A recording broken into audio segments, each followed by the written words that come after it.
Shalom, shalom, mes bien-aimés dans le Seigneur. Je vous salue tous au nom suprême et glorieux de notre Seigneur Jésus-Christ. Alors, ce matin, ce mercredi 19 mars, j'aimerais partager avec toi ce que le Saint-Esprit a déposé dans mon cœur, dans la pensée du jour. Nous allons prendre Jean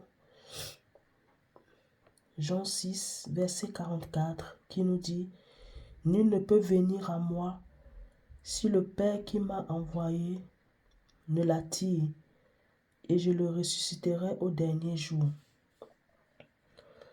Nul ne peut venir à moi. Nul ne peut venir à moi si le Père qui m'a envoyé ne l'attire, et je le ressusciterai le dernier jour. Bien-aimés, ici, nous sommes en train de voir un principe très très important. Vous savez, souvent,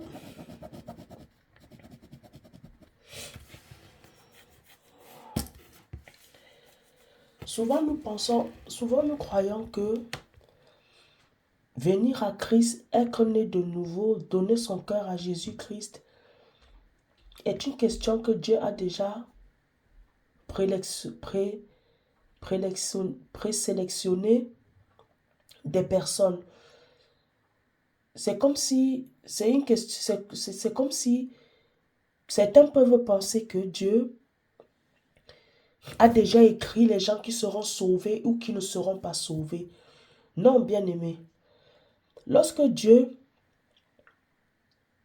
a donné son Fils Jésus-Christ, on dit Dieu a tant aimé le monde qu'il a donné son Fils unique afin que quiconque croit en lui. Jésus-Christ est mort pour nous tous, l'humanité.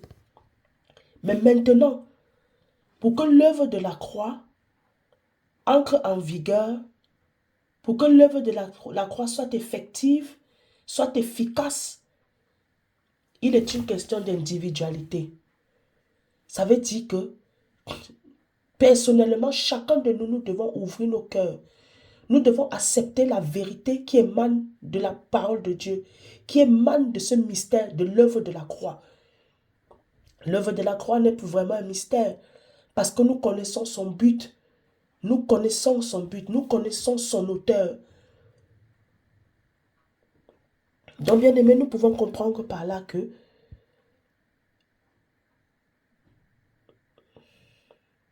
l'œuvre de la croix, pour que l'œuvre de la croix soit effective,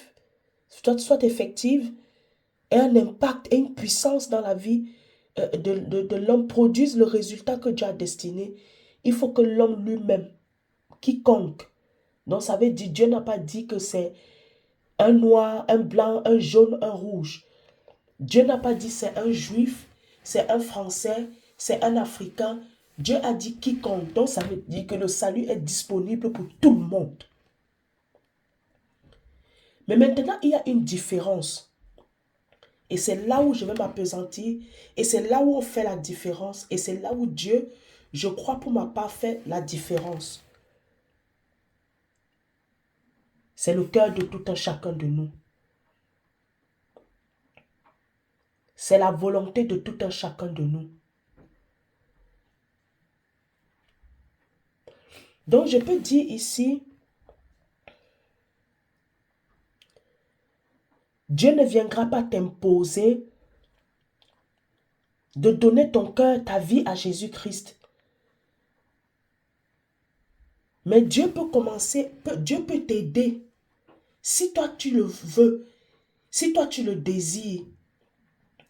Et la plupart du temps, ce sont les personnes qui sont curieuses, qui recherchent la vérité.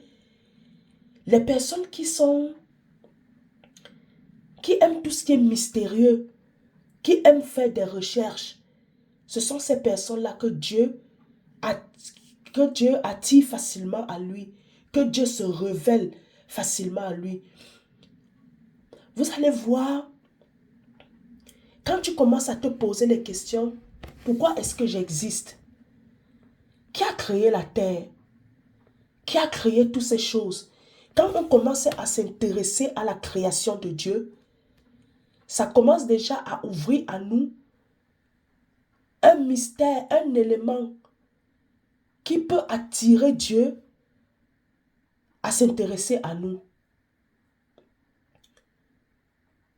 Bien aimé, une personne qui est sans cesse en train de vivre dans le péché, dans l'alcool et tout.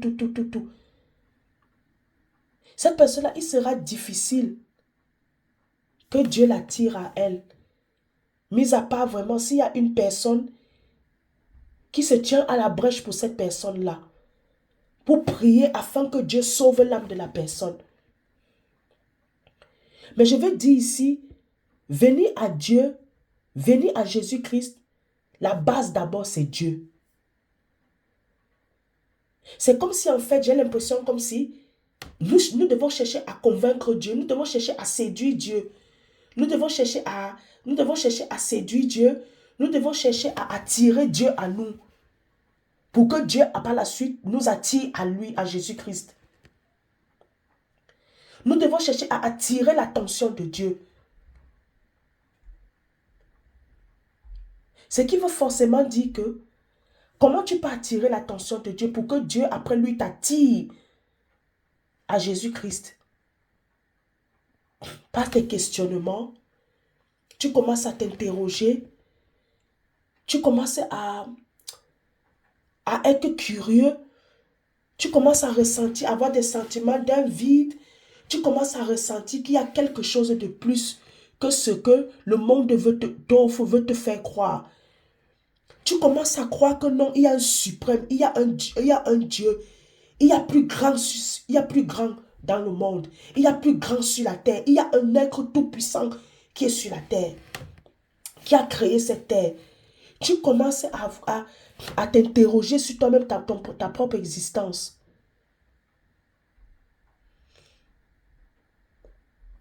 Tu commences à t'interroger sur ta propre existence.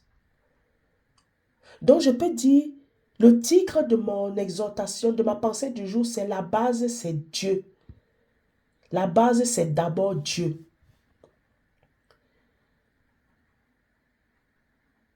La base, c'est d'abord Dieu. Tu ne peux pas aller à Jésus-Christ si Dieu ne t'a pas attiré à Jésus-Christ. Et tu ne peux pas aller au Père si c'est que tu ne passes pas d'abord par Jésus-Christ. Donc il y a un équilibre, bien-aimé. Pour aller à Jésus-Christ, il faut que Dieu donne son approbation. Il faut que c'est Dieu qui t'ouvre la porte, qui te donne l'accès pour accéder à Jésus-Christ.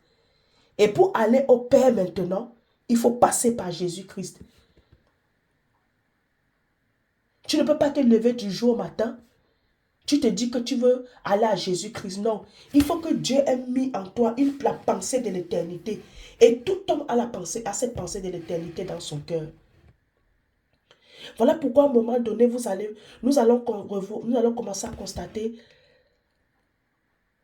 que certains hommes vont commencer à s'interroger, à être troublés en se disant, c'est bizarre.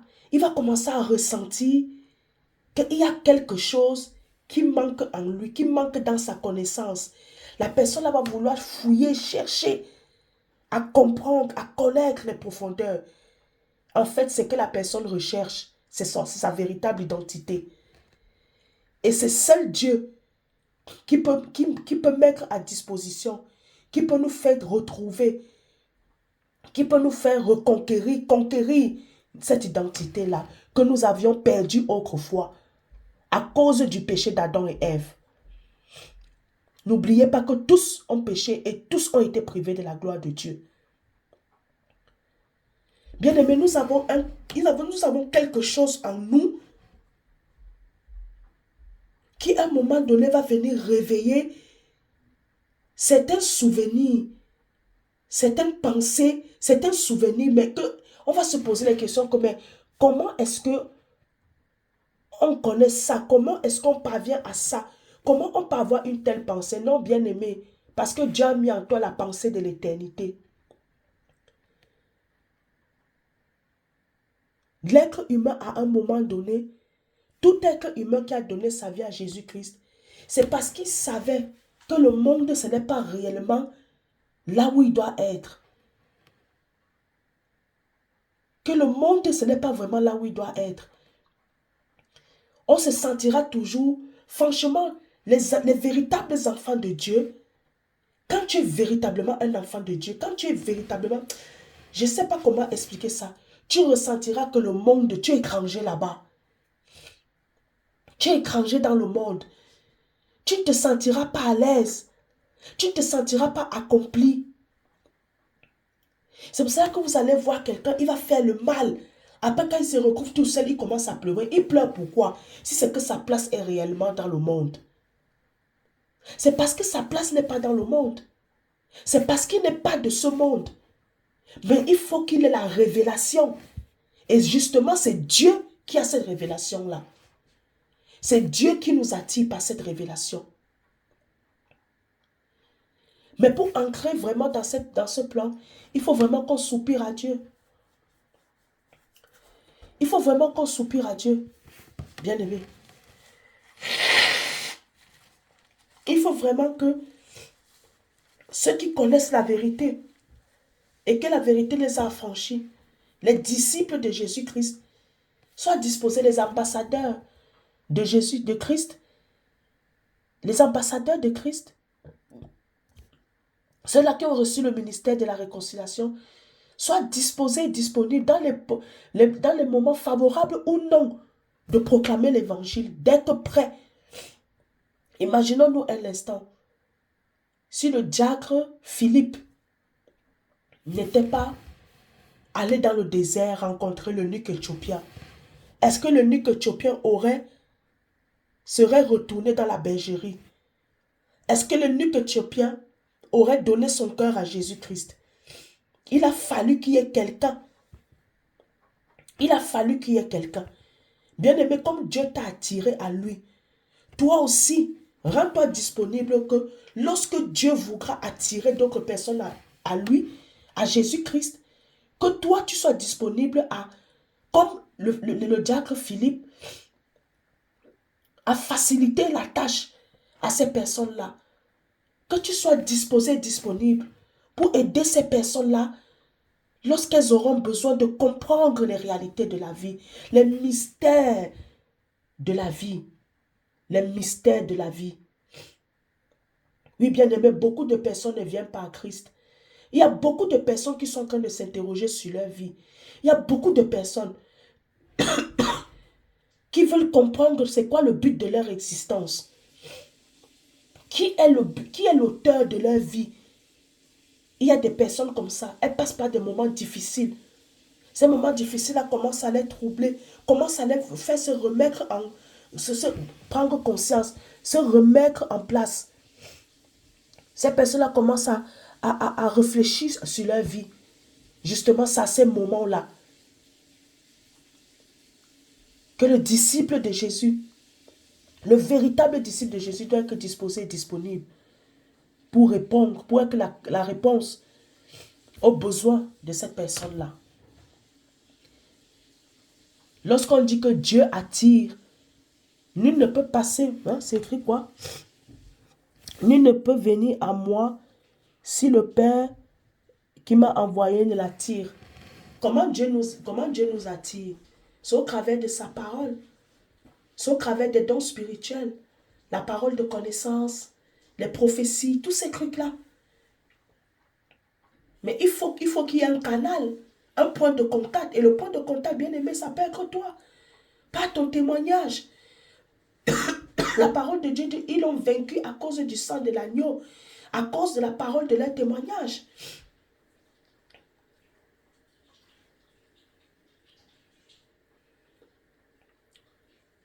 Beaucoup de chrétiens ne viendront pas à Christ parce qu'ils ont rencontré Jésus-Christ dans leur chambre. Beaucoup de chrétiens viendront à Christ parce qu'il a entendu prêcher l'évangile. Et comme il avait déjà le cœur disposé et disponible, parce qu'ils étaient en train de chercher des réponses à leurs questions,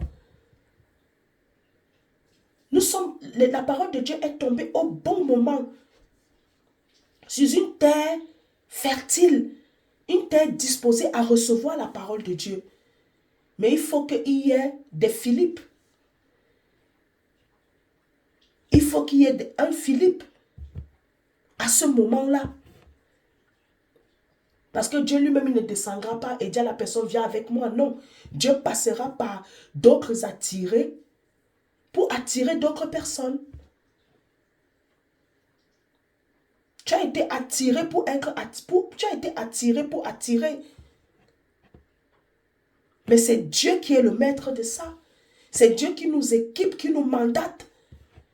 Dès le moment que nous avons le ministère de la réconciliation, dès le moment que nous avons le ministère de la parole, nous avons le ministère, nous sommes des ambassadeurs de Christ, sachant que nous sommes les canaux, les points de contact par lesquels Dieu peut passer pour attirer les brebis égarées à lui. La parole de Dieu dit, la moisson est grande, mais il y a peu d'ouvriers. Prions donc le maître de la moisson. Le maître de la moisson, c'est Dieu.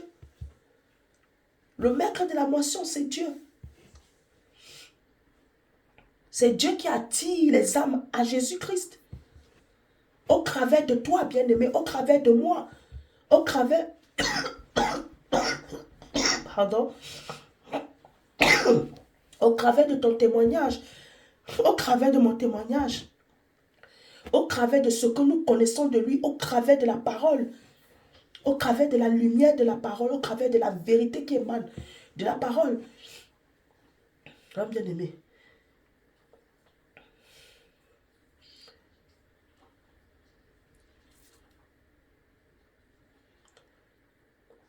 personne ne s'est levé du jour au lendemain, dit que, oh, je veux faire de Jésus-Christ mon Seigneur Sauveur. Non, il y a eu un processus.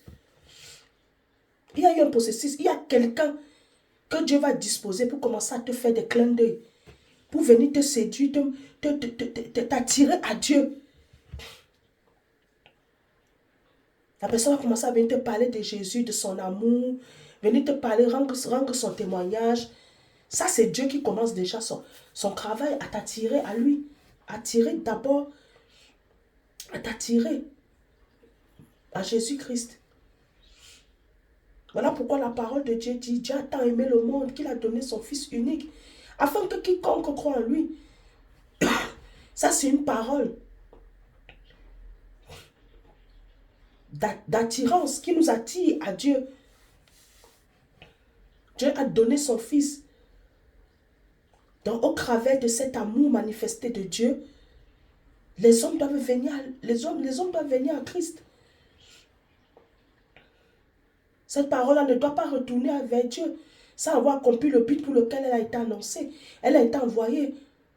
Voilà pourquoi nous sommes là, nous, les chrétiens nés de nouveau. Nous sommes là, nous qui avons été attirés. Nous sommes là pour être des attireurs. Les attirés sont là pour attirer. Sauver pour sauver. Attirer pour attirer. Hein? Attirer pour attirer.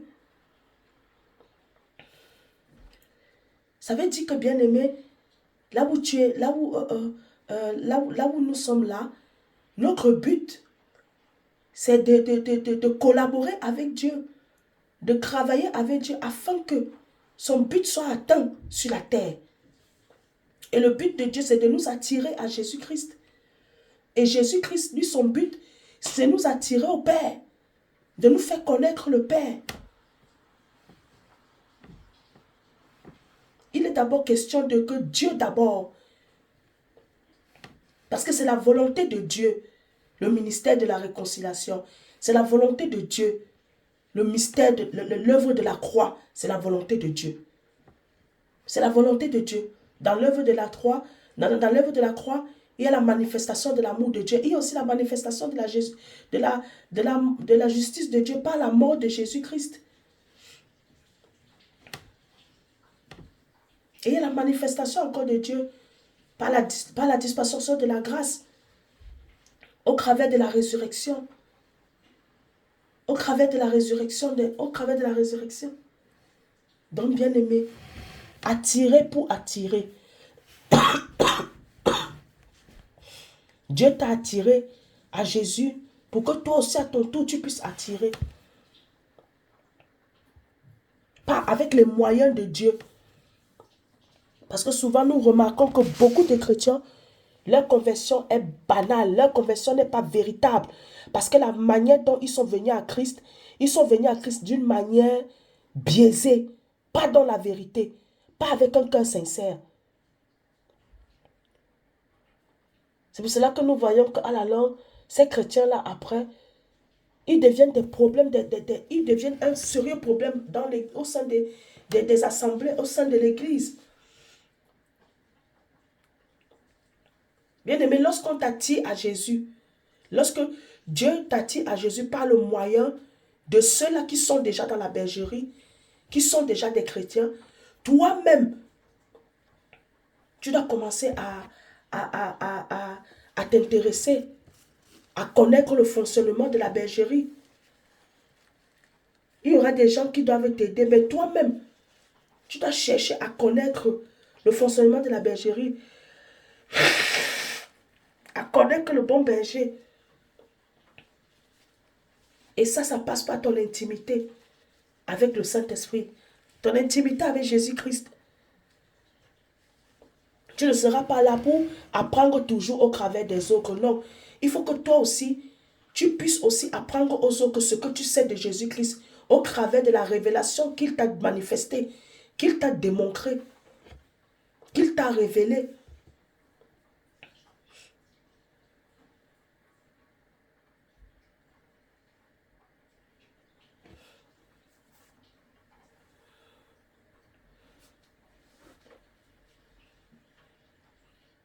Nous ne sommes pas, nous ne sommes pas des disciples de Jésus. Nous ne sommes pas des ambassadeurs de Christ par procuration d'un homme de la même nature que nous. Non, nous sommes les ambassadeurs de Jésus par la procuration de Jésus parce que c'est lui qui nous a mandatés. C'est lui qui nous a mandatés. Donc il est très très important et primordial que nous aussi de notre côté,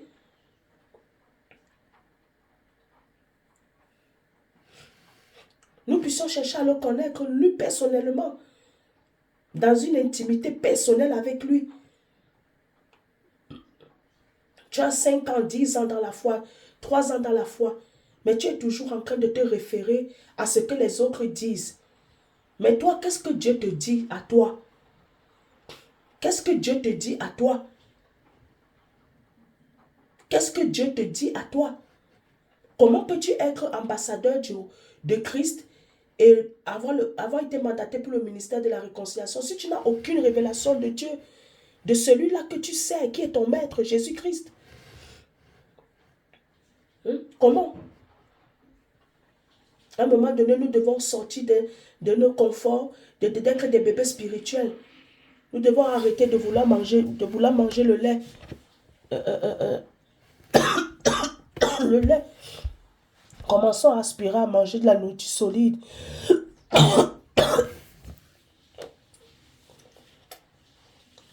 Aspirons à grandir spirituellement, maturer dans la foi. Et maturer dans la foi, c'est maturer dans la connaissance de celui qui nous a appelés.